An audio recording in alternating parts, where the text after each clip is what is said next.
Mr. Cage's thought of the day is too many chiefs, not enough Indians. Why does this occur? Well, this occurs in families. This also occurs in organizations. I'm gonna tell you the root. The root is pride, but I'm gonna give you an expression relative, a relative narrative that you can connect with.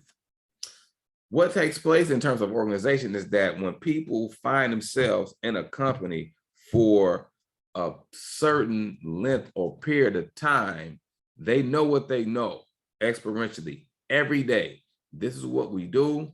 This is how we do it. This is who does what. And this is how it is. Culture. So when you find yourself in a company and organization and you know the daily operations of that company and organization, it brings a sense of pride, which is okay, which can be healthy, but it becomes unhealthy when someone new comes in or a new idea introduced and is immediately rejected. Or you have new individuals that come into an organization and you find individuals in conflict because people are not getting along because everybody wants to lead and seldom do people want to follow. Or you have individuals walking on eggshells because they may have an idea, they may have a new process, they may have a new perspective and may be fearful or frightful of sharing it because they don't want to ruffle any feathers or they don't want to, quote unquote, step on somebody else's toes. Let me share this with you. You can never step on somebody's toes if their toes are always moving.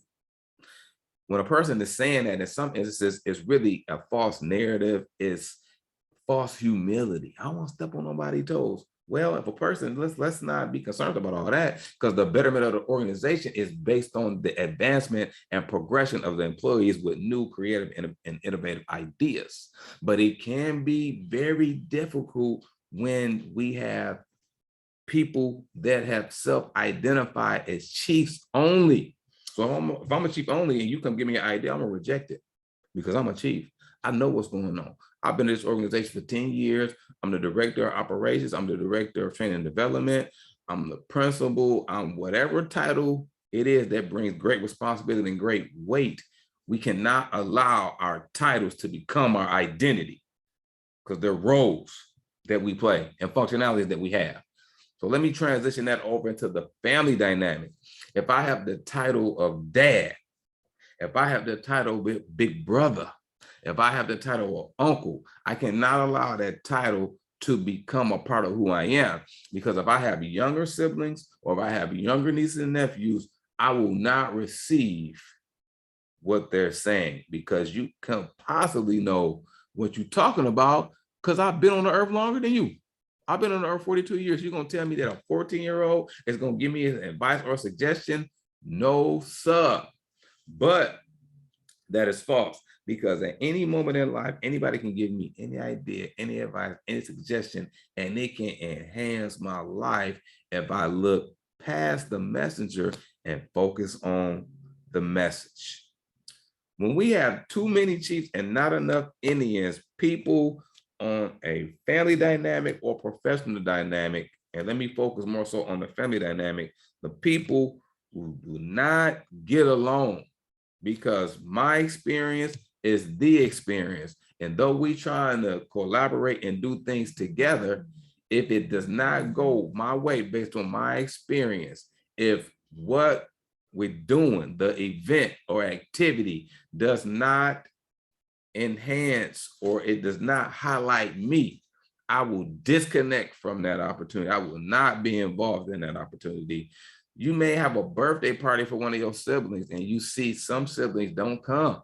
You may have a birthday party for somebody in your family or I won't say a family affair, but a family reunion. I'm sorry, a family reunion, and people don't come. There's family functions that people don't go to because they don't like the person, the sibling, the relatives. And it's really in reality, it's not that they don't like that person. It's that that person doesn't agree with how they think. And if you don't agree with how I think, you must be wrong because I'm a chief and you Indian. I'm your big brother. You my little brother. So if I say it's going this way and you don't agree with it, I don't like you.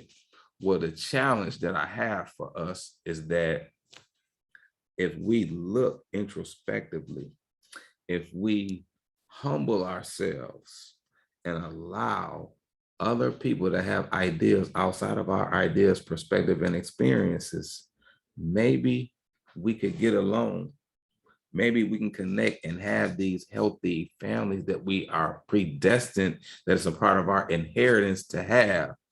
But it's going to take some humiliation, the humbling process, to understand that this person has a life.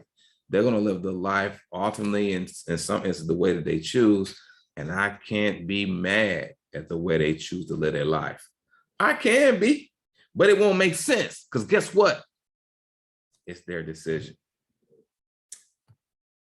We can't afford to be a chief in somebody else's life because it's their life, it's their decisions.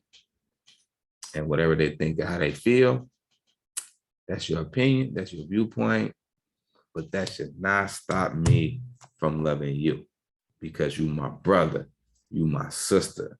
And let's get out of the habit of saying to our family members and to other people connected to the family member that we don't like, you're not my brother anymore. You're not my sister anymore. It's not possible because you connected by blood. If it gets to that point, then there needs to be a mediation had. And we need to hear each other's sides with a person of wisdom that can mediate that situation to bring stability and health back to that relationship.